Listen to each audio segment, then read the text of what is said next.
Good afternoon or morning or evening to all, and welcome to this special UFI Connect session on Earth Day. I'm Christian Druart, the Secretary of the UFI Working Group on Sustainable Development, and I'm very pleased to welcome you and moderate this online panel session. The session is scheduled for an hour, and we have three panelists that I will later introduce, as I would like to first provide a few words on UFI's actions around sustainability. If we can have page 1, please.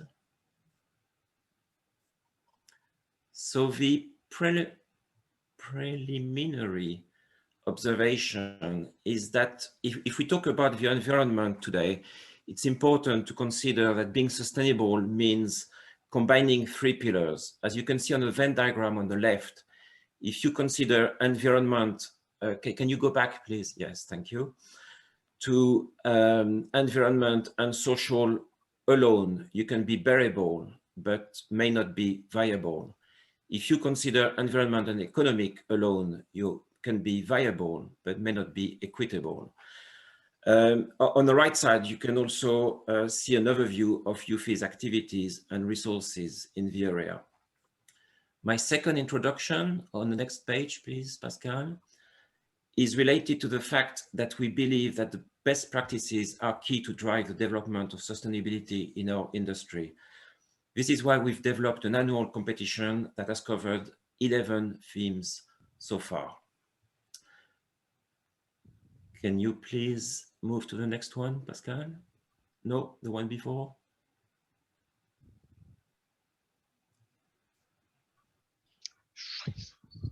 Okay, there's one missing, doesn't matter, we won't lose time. It was just a slide which showed that we'd identified almost 100 now, many best practices from everywhere in the world. And all those case studies are available on our website under the Sustainable Development area. So today we're very lucky and happy to have three of those champions with us. And the first I will ask to speak is Sunil, because he represents a venue, and without venue, no show, obviously. So Sunil, you represent BIEC in Bangalore. Can you please introduce yourself, give us a quick update as to the COVID operation in your respective country, in India, and then answer this first question. Your venue is highly committed to sustainability with a strong management approach to address the topic. Can you please tell us the key issues you identified on the environmental front and how you are tackling them? Up to you, Sunil. Thank you. Thank you, Christian, and hopefully I am audible and visible. Standard questions.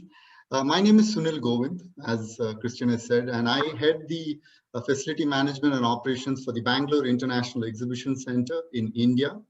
I also handle all the sustainability initiatives across the organization, both from our own venue perspective, and we are also a large organizer in India, and I handle the sustainability initiatives for the event too. As far as the venue is concerned, we've been a venue who's been in existence since 2007. Our first event happened in January of 2007. But our journey in sustainability started much before that. In 2005, when we put the drawing board of BIEC, when we put the design on the drawing board, from that time itself, we've been talking about sustainability. And we are the first exhibition center in India to be accredited or certified under the US Green Building Council Green Building certification. And we got certified in 2008. So I would be very proud to say that we've been green even before green was an in thing in that sense. And in 2017 and 2019, our new halls got inaugurated. Both have been gold rated under the US Green Building Council rating, as well as the Indian Green Building Council ratings.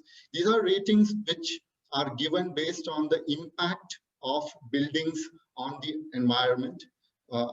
It varies. I mean, the criteria includes what sort of construction that is being done, what sort of water usage, lighting, power, air conditioning systems. It is a holistic view to sustainability in the true sense, including things like how the building will be impacting the socio-economic spaces around the venue. So it's a holistic standard. Those who are aware of it, I don't need to tell.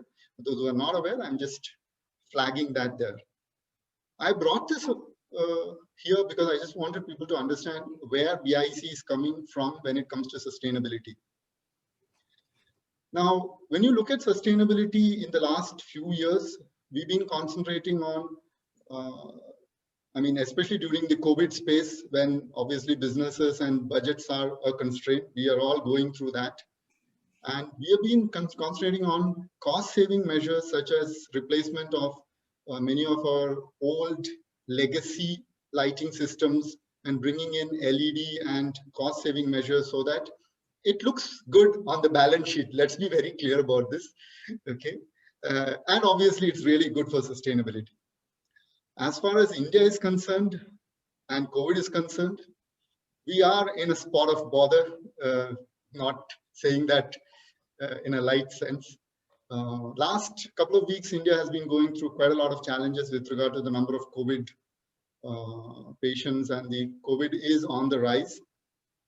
Last week has been very phenomenal in terms of the fact that the Indian government has stepped in quite proactively and bringing in a lot of pushing the vaccination point, and then creating a lot of, let's say, checkpoints to reduce the spread. We are hopeful that the next couple of weeks will see a change in the tide, and it will get better.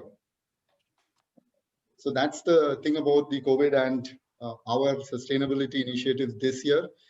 Christian, that's it from my end. If anything else you want to ask apart from this, please go ahead. Thank you, Sunil, for this introduction. So let's move to our second panelist. So it's Nalan Emre from IMEX, and she represents an organizer. It's a classic one in the sense that she organizes one show, in fact, in several countries, as far as IMEX is concerned. Welcome, Nalan. And this is the question for you. IMEX brings the global meetings industry together in one place at one time, twice a year, once in Europe and once in the US. As such, you have a strong influence to encourage everyone in our industry to maximize their efforts. And so you do. Can you please share your main environmental actions so far? Yes, thank you, Christian. Yeah, let me set the scene. So our shows are like I said, the leading exhibitions for the meetings industry. We organize IMEX in Frankfurt and IMEX America in Las Vegas. We have around 3,500 exhibiting companies at each show, and each show attracts around 14,000 participants from over 100 countries. And our buyers also come from around the world. They tend to represent corporations, event agencies, incentive travel, marketing agencies, and trade associations. Being sustainable has always been a business goal and a core value of IMEX. Our Frankfurt show sent 0 waste to landfill, and IMEX America achieved a 94% waste diversion rate in 2019. So 6% still went to landfill. We're working on improving that further, but broken down to the number of participants, that equates to around 0.4 kilogram per person, and the weight around 4 apples. So it is very important for us to bring our audience on our journey with us, and we ask them to help us to make our event more sustainable. So we encourage our exhibitors to reduce the environmental impact of their show participation, from the materials they use to the amount they bring to the show. We produce a sustainable exhibiting guide, which shows them how to do that. We run education on sustainability at our shows. We invite green meeting experts to share their experience and guide our attendees through greening their own meetings and events. And we work with our suppliers to source sustainable products. Just to give you a few examples, for example, all the signage we use is fully recyclable. All our banners are vinyl free. Wherever possible, we design signage so that it's reusable year on year. The carpet we use is made from 100% recycled materials, and 90% gets recycled after the shows. Food and beverage wise, at both shows, food is served in fully compostable packaging. We promote sustainable food and beverage options through menu transparency. We highlight items that are vegan, vegetarian, water-wise, and from local suppliers. Red meat has been significantly reduced at IMEX America in 2019. That was the last time we organized IMEX America. 32% of total burger sales were meatless. And where possible, we ensure food is donated to local initiatives. Again, in 2019, 386 kilograms of show food was rescued and donated to Veterans Village at IMEX America. Exhibitors help us offer water stations across the show, and we encourage our attendees to bring their own reusable water bottles. With 300 water station refills that occurred at our last event in 2019, we estimate savings of 12,000 single-use 16-ounce bottles of water. For the on-site catering outlets, we're now looking at a more circular way of offering water and aluminum water bottles, which are indefinitely recyclable. And to further reduce single-use plastics, we encourage participants to bring their own reusable coffee mugs. We have a donations program, and the donations are based on leftovers from the stands and are offered to local not-for-profit organizations. And they include flowers and bags and stationery, lanyards, and even event furniture. We also carbon offset the flights of all hosted buyers attending our shows, and that is thanks to one of our exhibitors, Costa Rica, where it's a government-funded program, and the farmers get subsidized to look after the rainforests and plant trees there. Energy-wise, both our shows are 100% powered by renewable energy at IMEX America 2019. That choice alone saved the greenhouse gas emissions equivalent to driving a car 1 million kilometers, which is quite impactful. And we also work with a sustainability consultant for each of our shows, and they help us to constantly measure our performance and set targets so we can improve year on year. And each of our targets support the United Nations Sustainable Development Goals. And we incorporate green and CSR goals into our annual show goals, which our teams are responsible for. And one thing that I want to mention, we have an internal green squad, and these are a group of self-selecting staff who truly see the world through green eyes. And they have all chosen, in addition to their day jobs, to work on our sustainability performance, both at our shows, that is, as well as in the office. And they come up with new ideas and put the passion into delivering those ideas. And they serve as a constant source of encouragement and visibility and accountability within the wider team. And setting up that squad with its group of passionate individuals has been a game changer in the speed with which we've built up a solid sustainability program. That gives you a brief overview, and the principles of reusing and reducing and recycling has been ingrained in our operations right from the beginning when we started organizing the first IMEX in Frankfurt in 2002. Thank you very much, Nalan. It's a very impressive list of actions, initiatives, and certainly inspire the industry. So you're playing a role. The question was really directed to you, and you answered it perfectly. Thank you very much. My third panelist is Lucille Ryan from Informa, and as such, she represents a large global organizer. Lucy, this is your question. After merging with UBM a few years ago, Informa became the largest exhibition organizer in the world, active in all regions. You are a listed company with a long history of commitment to sustainability. Can you please tell us where you stand now, especially around the environmental aspects? Yeah, no, thank you. I think, as you said, you know, the environmental aspect of sustainability has been something that we look at Informa incredibly closely over the last couple of years, and actually for a long time, and I think there's quite a few things that we can point to as highlights of what we've achieved already. On there are things such as we set our science-based targets in 2018, committing us to a 1.5 degree of impact from ourselves. We've switched to renewable energy for over 97% of our offices globally. And we actually produce renewable energy at 2 of our offices as well, in Boulder and Colchester, through solar panels on the roof. Similar to IMEX, we also now have our carbon footprint of our colleagues' travel carbon offset. And these things have allowed us last year to actually gain carbon neutral certification as a company. But looking past what we do as a company, there's also our event side and the carbon impact and environmental impact of what we deliver there. And one of the big drivers we've been doing in the last couple of years is launching our fundamentals, which is a framework, an internal framework of 12 things that we wish all of our events to be achieving.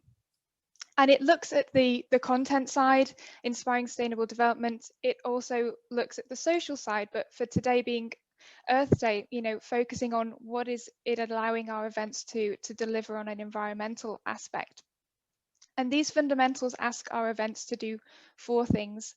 Firstly, to make sure that their events are powered by renewable,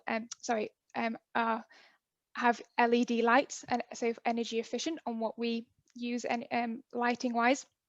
That they're working in partnership with their venues to be energy efficient, that they're working with their contractors to make sure what we build as an organizer is waste free, so registrations, shell scheme, feature areas, that they are making 3 positive changes in regards to their procurement, so that might be their signage, might be their carpet, and they're making 3 positive changes in regards to their food and beverage. And having provided this framework that we're asking all of our events to be doing, it has really allowed us to overcome that challenge of how do you get thousands of events moving on this, where their challenges being based in different venues, in different locations, in different parts of the world. How could we provide that ability for everyone to start getting going on this and start making change? And so far, we've had 170 of our events report their score on this and identify what their plan is for continually increasing their score. And we're hoping this year actually we're going to hit that every one of our events is a part of this framework. So that's kind of where we've been to as of now. But in 2020 we actually launched some ambitious commitments that we call our Faster Forward, and one section of that is around the environment, and it's what we call our Faster to Zero, and it's committing us to getting to halving our waste by 2025, attaining carbon neutral certification for our events by 2025, and getting to zero waste and net zero as fast as we can, but with a deadline of 2030. And these are pretty ambitious and excite me. And I wouldn't say we have the answer of how we're going to get there for all of them yet, but even now, 1 year after its launch, we have some really exciting projects in the pipeline from it. The first one is that we are going to hopefully have within the next year all of our events globally powered by renewable energy. And as IMEX was saying, this is really impactful for an event's carbon footprint if you make that change. So we're excited to be able to move so many of our events in that direction. We're also making it that across the board, it will be available to our attendees to choose to carbon offset their travel to the event as a part of our registration system, which actually, when you're trying to do it for so many events, it's a harder task than you'd think to get the registration systems to do that, but it's something we're really excited about. And the third one is our launch of better stands, and this is something that I'm personally very passionate about, and we launched it last year as a campaign to try and kind of show our passion for why we think the removing of disposable structures from our events is so important for our waste as an industry and so beneficial for so many different reasons. And since that launch, at the end of last year, it's been incredibly exciting to see the reception of the events industry to it. You know, other organisers, venues, contractors, the positive reaction we've had has been really excited, and the momentum that we're seeing from it. And I think just the last thing I want to touch upon on this is the other side of this environmental topic for us as an organizer. That all is maybe more our responsibility as to how we reduce our own impact, how we are conscious of our environmental impact. But I think there is also the other side, which is our opportunity as an organizer, and that's about our content. And that's is what we call sustainability inside, and it's our aim that every one of our products, whether it be a book, a journal, intelligence, or an event, to be helping the industry it serves address their sustainability challenges. And some of the examples in this space that we've been doing recently is a finance event of ours has just partnered with the UN to, as a part of the event, host a CEO summit on climate change, so that those CEOs in that industry are coming together and having a space for them to talk about this issue. Or our agricultural event has just, due to kind of demand within their industry, has just launched a new journal talking about sustainable agriculture. And I think, you know, this is an exciting area for us about how much impact our content as a knowledge provider in the world can have on the wider agenda of environmental issues.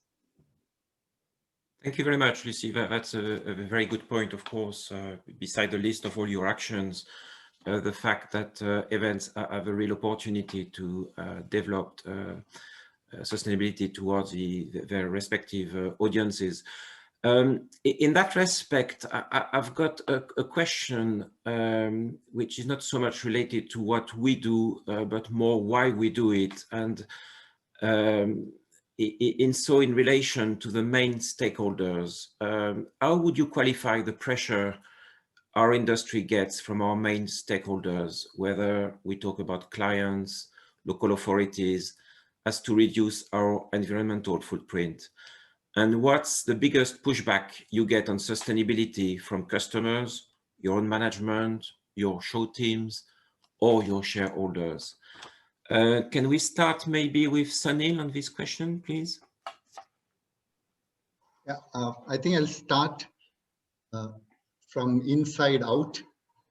So sustainability in let's say in BIEC is driven by a strategic tool that we use, which is called the Balanced Scorecard. Many of you might be using it.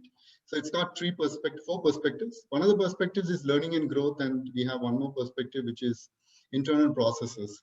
So learning and growth is where we bring in new initiatives and we drive it across the organization, and it is driven down to the individual key result areas and key performance indicators of the individual employees in the organization. So if I have a sustainability initiative, let's say it's to save energy, bring in, do a sustainable event, or do this kind of savings, the targets along with very clear, the measures along with very clear targets are defined in that tool. And it's reviewed every month at the highest level of management. And at different levels, at the regional level, at the particular head of the department level, it is reviewed on a monthly basis to ensure that it is percolated to the bottom of the pyramid employee, so that everybody is part of that journey. Many times we find that we, at the highest levels, we have a vision, but that vision is not percolated appropriately to the guy on the ground. And I find that's always a big disconnect. A lot of talk, but nothing happens on the ground, basically because there's no shared vision. Now, coming to clients and stakeholders, all the other stakeholders. One is obviously customers. I'll take at the last. Then the other stakeholder is your suppliers. I always find suppliers are keen if the price is met. Because sustainability at a certain level, when you start off, there is a cost associated with this. I don't think we can run away from that. Over an extended period, there will be an ROI, no doubts. I think we can all agree on that. we take up any initiative. When we start off, it is going, when the new initiative is going to be, when it's born, there is going to be an initial cost which somebody has to bear. Further down, when you move on that journey, there will be an ROI. I'm not talking from an environmental perspective alone. I'm even talking from a cost perspective. So whether the supplier is ready to do that depends upon how much of shared vision that you have with the supplier and how much we are ready to invest in that supplier. Am I ready to give him the fact, tell him that next, let's say 3 or 4 events, you're going to be my key supplier? Are we ready to tell that? We have worked with certain suppliers and we have guaranteed saying that, look, if you guys can deliver this the way we want, we will definitely hold your hand and be with you in this journey. Now, the last and the most important are the customers. And I have two of my, I would say, Informa obviously is becoming a customer to us. We are bringing a show to us here in India. The challenge with organizers and those organizers who do not have a global or a vision with regard to sustainability, they many times are not on board because invariably there's a cost associated with this. And they will invariably push back saying that, look, this is all good on, it looks good. Yeah, I know it's going to save the environment, but what happens to that extra cost? That 5, 10, 15% of cost, who's going to bell the cat? And I find, I'm not saying that that's true for all organizers. Like I said, many organizers globally and even in India nationally, they are very, very committed to the sustainable vision and they are invariably on board. But there are a good majority who don't share that vision. And this I'm assuming is true for the emerging markets like India, where profit is driven in sort of a very aggressive manner. And many times sustainability is taken as a second rung possibility. So what we have done is through our Indian Exhibition Industry Association and through BIEC, we've been talking to people, we've been making them understand that BIEC brings in a certain value in terms of sustainability and there is a cost, but I think in the long term, it's going to work out. It's a work in progress. A lot of people are on board, but there are quite a lot of people who are still pushing back. That's the case in the supplier space also. But we truly believe that an inclusive approach, communicating to everybody, will bear fruit in the future. That's it, Christian. Yes, thank you, Sunil, for bringing these points, which I think everybody realizes, obviously, which not all organizers are committed, and the venue can't go do things without them, obviously. And the second point, of course, the cost issue is an interesting one. Well, you have two organizers who are committed to sustainability next to you, so they're not going to be in a position to answer these points. But if I stick to the same question, maybe with you, Lucy, as far as the pressure from stakeholders, generally speaking, and maybe in various markets, and also from shareholders, possibly, if you're in a position to talk about that. Yeah, I think I would generally say that the expectations from all sides is just continuing increasing. You know, from my point of view, I think both internally, you know, our colleagues, our customers, and our kind of investors are, you know, what they are expecting, you know, is ramping up. And I'd actually say in the last year, it's been at a higher speed of increasing expectations rather than anything else. And I think what for us has maybe previously felt like, you know, something we were doing, you know, as a benefit or as kind of a, you know, going further, it's no longer seen as a nice to have. It's just seen as the expectation. And, you know, you're having to constantly keep adapting to what that expectation is from those players. We're hearing from our customers that they just expect it to be a sustainable event, and actually more so that they would be more willing to move away from an event if they don't think it meets their expectations. You know, that's what we're kind of seeing from a lot of our surveys at the moment. And it goes absolutely the same to employees. And I think, you know, what the benefits are, you know, to that topic you're saying, you know, how do you, you know, what is the benefits from this? I think the ones that have always been talked about a lot is around, you know, the kind of retention of talent, or, you know, I actually think cost savings comes through sustainability a lot of the time for us. You know, if you're reducing your waste, you're reducing your waste bill, and that's where we can sometimes overcome some of those challenges of where sometimes sustainability choices do come out more expensive. But I think a new emerging topic as to who's wanting this, that is particularly growing, is, as you mentioned, our investors. As a kind of company of our size, even in the last couple of months, the amount of detailed questions and interest from our investors on this agenda has been really interesting, and I think, you know, that signal that they see the benefit of companies who have a strong sustainability, not only strategy, but plan in place and actions, is quite a step change in what we're seeing. And I think when you were talking about how do you get the conversation with different people going, that message particularly resonates with some people that we're trying to get on board with this. And I think that's been something really that's helping us go even faster than we previously have been. And I think that also links heavily into the customer side of this topic, and our customers are wanting this, and they are wanting to align not just in what we deliver, but again, to go to your point on cost, we're finding sustainable sponsorships really popular right now. People are wanting to align their brand with something that has a tangible positive impact, and that's something that I'm finding exciting, that we can be doing initiatives that are making our events more sustainable, and then actually I can really get our sales team on board, because we're selling it as a sponsorship, and it's a real win-win-win. The sponsor wins because they've got their branding against something that resonates with their messaging as a company.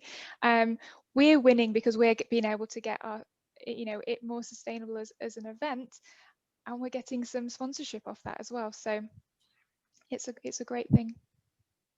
Thank you, Lucy, and also for bringing this cost effective element in the discussion.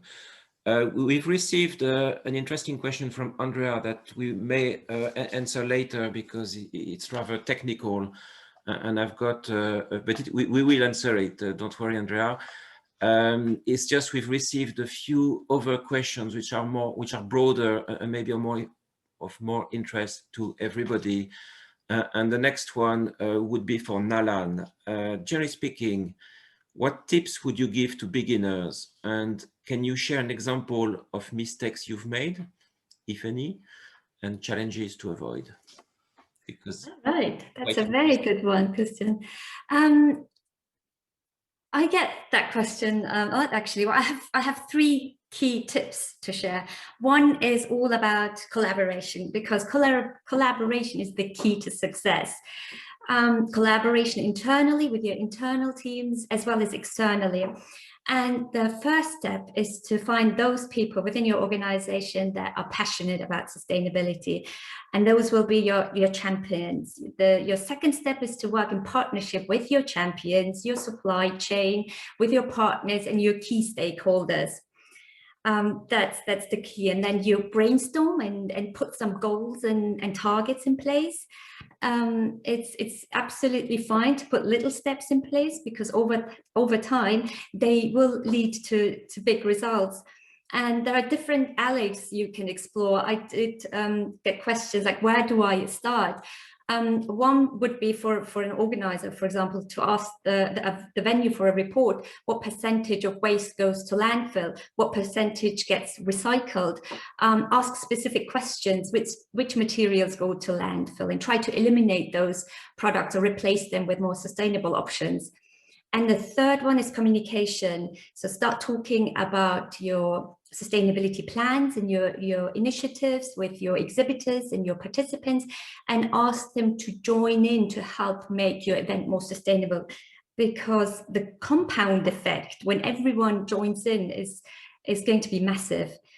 And it's not going to happen overnight, and you can't do it on your own. So remember, collaboration is the key. Put small steps in place over time. They will lead to big results.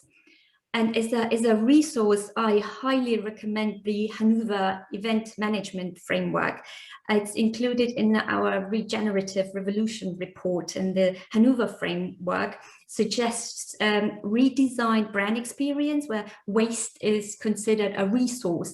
And it is a great framework that will give you guidance in designing your event. It can be found on our IMEX exhibitions website. And a challenge you mentioned, Christian, a challenge to avoid.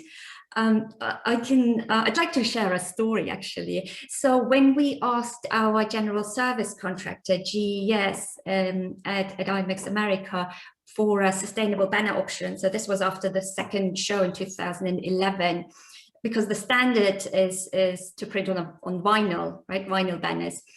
So then GES went down their supply chain and found a new recyclable material. So we were delighted. After breakdown, the banners were all collated and got sent to the local recycling facility. But they turned around and informed us that some substances within that material couldn't be recycled locally. And the manufacturer was happy to recycle the banners, but they were based about 400 miles north of Vegas. And shipping a few banners 400 miles defeats the purpose, right? I mean, GES very kindly collated all these materials also from other organizers who used the same material and shipped a truckload at a much later time. But we learned from that, knowing where our materials are coming from and having an end of life plan and getting those materials cycling back into the materials system is crucial. And that's how we source our materials now going forward. Thank you. You learned by experience anyway. It's obvious. Sunil, are you ready to share some mistakes you may have made or challenges still to overcome? Mistake I take on from what Nalan had just said. We had quite a few years back, and I'll come back to what is there recently. Quite a few years back, we had replaced the carpet in our conference center, and we went on thumping ourselves, saying that, look, this is a recycled carpet. We got it, it's not made in India. We airlifted it from Malaysia. Now, the minute you airlift the carpet from Malaysia, whatever recycling you would have done it, the carbon, credits go through the roof. I mean, you're not getting anything out of it in terms of carbon credits. So I'm just saying these are the very silly things that you do. It's done in the best of interest, but when finally it gets executed and it just doesn't pan out as we desire. So what happened last couple of years, and Christian, we have discussed this quite often, is that we have tried to do waste management in a big way during our shows from the venue. It was done for our show, but then the venue had done it as a venue initiative. And we wanted to reduce the landfill. So I think we have done better than Nalan in terms of the fact that we did 99% away from the landfill in terms of for our show. But what we learned during that initiative was that unless each and every exhibitor, and I'm not even saying the organizer, each and every exhibitor in the show is on board for the recycling or for the waste management initiative, it just doesn't work out. As the venue and as the organizers, we can discuss, we can put the best of plans in place, but unless every stakeholder, which includes the exhibitor, the exhibitors, subcontractors, our own suppliers, unless they are on board. And this is basically again coming time to communication and making them come on board this just doesn't work. I still remember the first day that we had done this initiative during our event, the amount of muck that was generated in terms of mixed waste. All the recyclables and the non-recyclables got so badly mixed up. It took us the next 5 days to get it split again, and so that we could avoid the landfill. To answer your question, Christian, we should have communicated appropriately. We missed that and we paid the price for that. And I think all sustainability initiatives that way, communication is the key, and communication, collaboration, and I also find there is one more C, which is called competency. Many times we think we can do it. And again, I think we had talked about a sustainability consultant coming on board, and we did use a waste management consultant to come on board. And unless those things are done, it just doesn't work out. Many of us feel that we can do it on our own. It doesn't work that way. Professionals are needed so that there are professional outcomes. Otherwise, it just doesn't work out. That's it. Thank you, Sunil. Yes, expertise is required, obviously, in topics like management, where which are complex, obviously, and which depends so much about the environment anyway, what's available in your city or in your country, what the rules are, and so on. Thank you very much. So let's move to another topic that, in fact, Udo Traeger brought up, related to hybrid events and COVID. So we had a similar question received related to the fact to whether COVID had accelerated, in your view, setback or had no effect on sustainability programs. Do you expect more or less focus on sustainability as we start running post-COVID shows? And do you want to touch on hybrid events and digital events? Do you think they are a solution or a long-lasting one or not? So maybe Lucy, you can start with this one. Yeah, and this is a big question. I think there's a lot of different angles to that.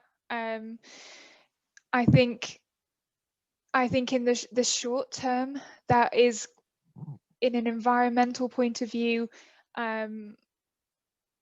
some setbacks that I think we will have in regards to single-use plastics that we're having to try and mitigate. In some places, is it more suitable to have single-use plastic bottles rather than refills? There's challenges that we're having to overcome in a very short term of how do we, as a part of All Secure, deliver safe physical events in a COVID world. But I think in regards to that, we're looking very closely that we can still be making the most sustainable choices within those restrictions. We can still be putting mitigation in place of how to reduce those impacts, and we need to be communicating about it. But I think, to me, that impact of COVID is quite short term and can be managed, hopefully, in regards to environmental. For me, as a bigger picture, I actually, and it's probably because of my kind of stubborn optimism on most things, I think it's accelerated our sustainability. And I think it's done that in a couple of different ways. I think, firstly, by having, for us, move a lot of our events to digital, it made us look at new topics, and having looked at new topics in regards to what is a sustainable digital event, we've really accelerated our understanding of that and how we do that. It gave us the space and the need to focus on how do you do attendee well-being at a digital event, and we do so much more in regards to that than we did a year ago because of that focus. How do we understand the benefits of what digital events do for us in connecting the disconnected as a part of our diversity focus? And digital events, that we've had the need to look at in the last year, has enabled us to look at that. But as to coming back to physical events, I think it's also opened up the idea of a lot of people breaking away from the idea of, well, because we've always done that, we have to do that because we've always done that. There isn't that sense of we have to do things in the same way anymore. And I think to me, it's for a lot of people, it's opened up the idea of we can come back differently. It's given us the space and time and mindset to be able to look at that bigger picture, and programs like our Better Stands program of getting rid of disposable stands, we're doing that faster than we ever thought we would be able to, because COVID in some ways has given us the ability to do that. And I think the third bit I would say in this topic is, and this is wider than I'd say just the events industry and my experience within it, but I think almost a global issue like COVID has opened up some people's realization that global issues do create huge challenges. And I think there's more of an understanding that actually climate change is real, is happening, and business as usual isn't immune to big impacts. And I think in some respect, people's awareness of big global things having big issues, it feels more real than I think it always has done, because I think we were always just used to business as usual. So in some respect, I think that's in people's mindsets. Very interesting views, and thank you for sharing your optimism that COVID is accelerating the movement towards sustainability in the industry. Maybe Nalan, you could answer the same question, because the last session was conducted online, so you're in a position to really compare the benefits and the future for IMEX as you see it. Yes. And first, I know that we're not alone as an event organizer when we say that we know that digital will not replace face-to-face, and it's really shown the importance of face-to-face meetings. However, having produced our digital event plan at IMEX and just recently launched our latest edition, the Buzz Hub, we can say that digital events offer a fantastic platform to connect with audiences that haven't been to one of our live shows before, so widen our audiences. And going forward, we will definitely continue our year-round engagement with virtual sessions. So it's bringing up new opportunities here, because in the past we only had 2 exhibitions a year, and now it was giving us this fantastic opportunity for year-round engagements. Because we have so much to offer to our industry year-round, and to add additional value to the physical shows as well. So that's my input on that, Christian. Thank you, Nalan. We've received a new questions related to incentive towards exhibitors. Talking about waste management, as you did earlier, Sunil, I know some shows, at least in Europe, are charging for the waste towards their exhibitors. Are there any other examples of measures that you took to reduce or to increase the sustainability for the exhibitors? Maybe Sunil to start with. I know you've got a scheme related to booths for your main show. Can you maybe mention that? Yeah, so this is an initiative that we've been doing. We did it in 2019 and we did it in 20. And what the particular scheme is an award that we have instituted. We had a jury of sustainability professionals coming in and putting an award, and we call the award the Eco Design Award. So it's basically economic. The eco was basically meant both for economic as well as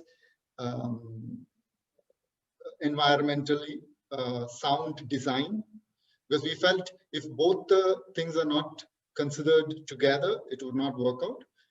And what we did was we put a broad framework in place for the awards in terms of the type of stand construction material that's being used, the time taken for setting it up, the time taken for dismantling, after dismantling, how much of it is going as waste, and of the waste, how much would be going to the landfill. We had all these parameters mapped, And based on that, we created a scoring sort of a sheet or an analysis.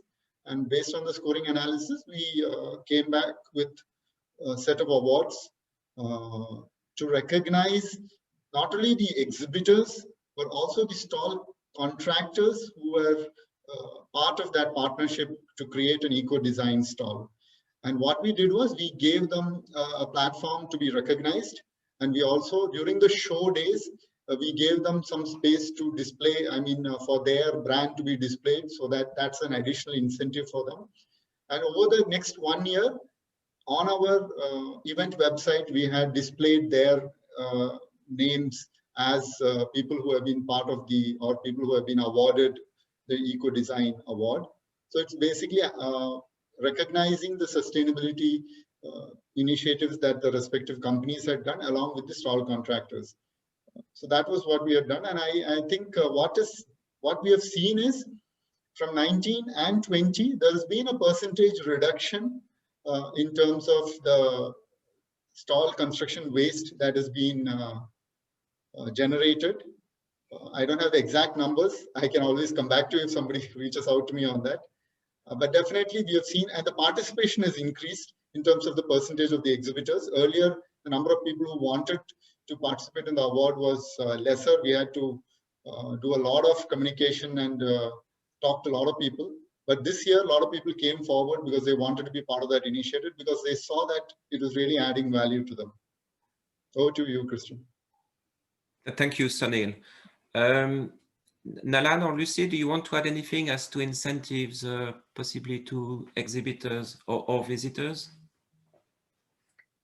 Incentives at our exhibitions? Yes, for your directly for your exhibitors and visitors, so that they reduce their footprint or increase their initiatives towards sustainability.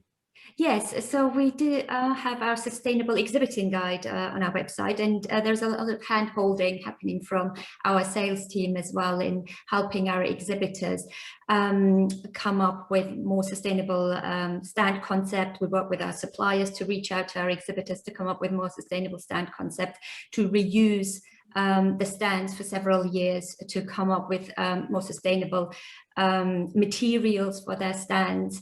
And also we support them with logistics, packaging. We again work with various different suppliers that have eco-friendly materials for transportation purposes. And our visitors, so we're actually we're working on a carbon offsetting program for our exhibitors, because all our buyers get carbon offset with what I mentioned earlier with our partner that we're working with, Costa Rica. But for our exhibitors, we are also working on a program so we can support them there, offsetting their emissions coming to our shows. Thank you, Nalan. There were questions about compensation, greenwashing. I'm not mixing the two, but these are huge topics which I think deserve a separate conversation. So let's have Lucy answer the previous question, and then we'll do a wrap up. Do you mean the greenwashing one? Sorry, or No. I'm just mentioning that topics of greenwashing have been raised. But I'm not going to start opening the discussion during this session on that topic. Same with the topic of compensation, which I think is an interesting one, but deserves a complete session. So if you can stick to the previous question, Lucy, and talk about incentives towards exhibitors, and then due to time, we need to do a wrap up. Yeah, no, sorry. I think for incentives with exhibitors, I think similar to the stand awards, it's something that we have looked at and done for many years actually on a handful of our events. And for some of our events, it works really well. It drives change, just as you were talking about. And then some of our events, we would have the same people always kind of joining in, and it was talking to the converted sometimes a little bit. And it wasn't changing the behavior of the people who were stubbornly ignoring all of this and had never considered it and was the kind of the worst cases. And that's why we tried to develop better stands instead. And I think both aspects the whole remit of how you engage exhibitors, from the carrot to the stick to the incentives, are really important. But I think for me, it's, as it was said, it was providing the answers kind of comes from, for me, you know, quite often it's people don't, you know, the people won't move to a better solution if you're not putting in front of them clear examples of what the better alternative is and why it's better, not just for sustainability, but better experience for the exhibitor. And I think, you know, where we successfully get exhibitor behavioral change is where we provide them with something that is just a better experience for them. You know, for instance, if we're trying to cut down on paper usage on site of handouts, it's giving them the system on site for the scanning code, you know, the scanning ability, and providing that solution for them so that they can have a better experience moving away from handing out so many paper items, for instance. You can't just have a campaign saying, don't do paper handouts, if there is no solution for them to be still, you know, to be doing something better. So I think working with the people and all of our suppliers and contractors to be finding those solutions and then putting them in front of our customers is what I kind of find the most impactful, really. Thank you, Lucy. So be practical and work with the partners for solutions. Thank you very much. I think all of you for sharing your experience today. Maybe a final word from each of you, a tip for the audience. Sunil? You need, yeah. Yeah, I feel that it has to be a collaborative approach and everybody has to be on board and communicate and collaborate, and that's the only way forward. Everything else is, and especially in these challenging times when we come out of COVID and get into physical events, it's going to be requiring a very understanding environment to really move forward. That's it. Thank you, Sunil. Nalan? Yeah, I'd like to touch upon the costs because, like Sunil said, yes, initially, for example, when we asked our general service contractor for a sustainable banner material, yes, the cost was more expensive and it was really important for us and we budgeted for it. But what happened was we found eco-friendly material, so we started talking to other organizers about it, and our general service contractor also offered that material to their other clients. And what happened, within 2 years, the price of that banner material was exactly the same as the vinyl banner. And that was because of the increased demand. So by inspiring others to also demand different products and more sustainable services, the costs for us all inevitably reduces. And we as a global industry have a huge influence. We can create demand, and we have massive buying power. And also evidence shows that once an organizer starts to choose more sustainable options, they continue that trend. So yeah, I would say let's all choose those products so that we don't have to argue about costs anymore, because they will come down. That's a good tip that I'm sure Lucy shares. Lucy, you have the final word today. Has a lot of pressure for the final word. I think I would just like to say that, you know, I think collaboration is definitely where we have to go as an industry. I think you know, as I said about this huge demand that's like the groundswell from every single side about this needs to happen. You know, it's not a nice to have anymore. This, you know, our industry needs to become sustainable in an environmental way.